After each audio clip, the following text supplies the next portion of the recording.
Hi, I'm working now on my attorney list, and I just spoke with an attorney that I'm planning to meet with that does probate and Medicaid stuff. And I hmm wanted to know what type of materials I mean, I just told him how I'm going to refer a business to him to develop a network with him, but what kind of materials should I be taking? Sure. So I'm gonna want to look. Tell me, remind me real quick. What this attorney, their specialty is what? What kind of? Wills, trusts, estates, Yeah. Medicaid cases, um, estate planning. Yeah. Okay. So first, when I am building a relationship with an attorney, I always hold back I always hold back a little bit. So let me just kind of rattle off several different assets that I have at my disposal. What marketing assets? I have trifold brochure. I have a probate checklist. I have a resources guide. I have a vendor flyer. I have a little booklet, magazine booklet. I have a list of references. I have a list of past sales. I have a ton of assets that I can send to consumers. And if I had a relationship with an attorney that was new, I wouldn't give them all those things. The reason is because it makes me a little bit of a threat where I've positioned myself to where I kind of want to bring you some business if I run into the occasional client that needs a service like yours. If all of a sudden I change approaches and I go, hey, I'm a specialist in this, look at all these things I do, then immediately they start to view me as just looking for their referrals.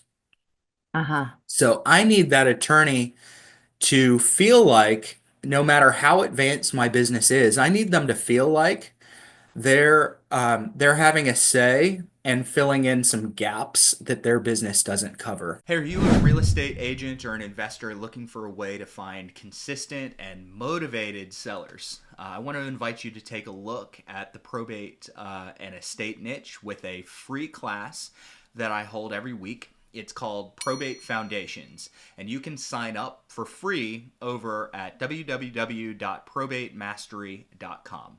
Let's jump back to the training. So if let's say I had a checklist, and I do like to show the attorneys my checklist, the version of my checklist that I show them is not my final version. It's a version that has a couple of intentional mistakes and missing gaps in it. Intentional, just a few. I don't want them to go, you don't even know what you're doing, but I want them to be able to say, I like to be able to go to them and say, hey, I'm coming up with this checklist. I'm finding some of my clients are going through this, and I'd like to provide it as a resource to my clients. Could you look at this and tell me if there's any gaps that are missing? Oh, that's a good one.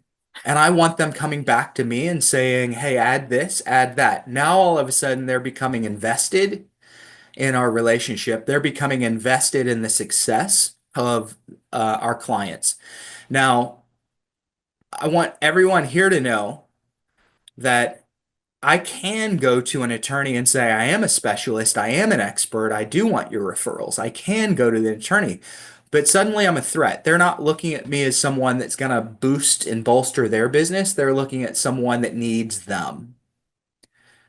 Okay. So I want them to look at me first as someone that's going to provide a moderate amount of business opportunity for them over the year. If I overstate it, they don't believe me. If I understate it, they have no incentive to reach out to me.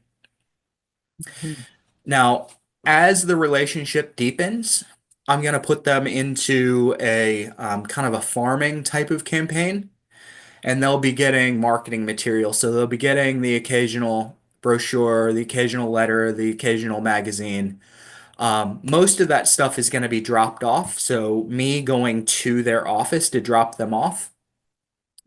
But again, I still don't go all out on that stuff. Most of the assets that I listed to you guys are typically going to my consumers, not my probate attorneys.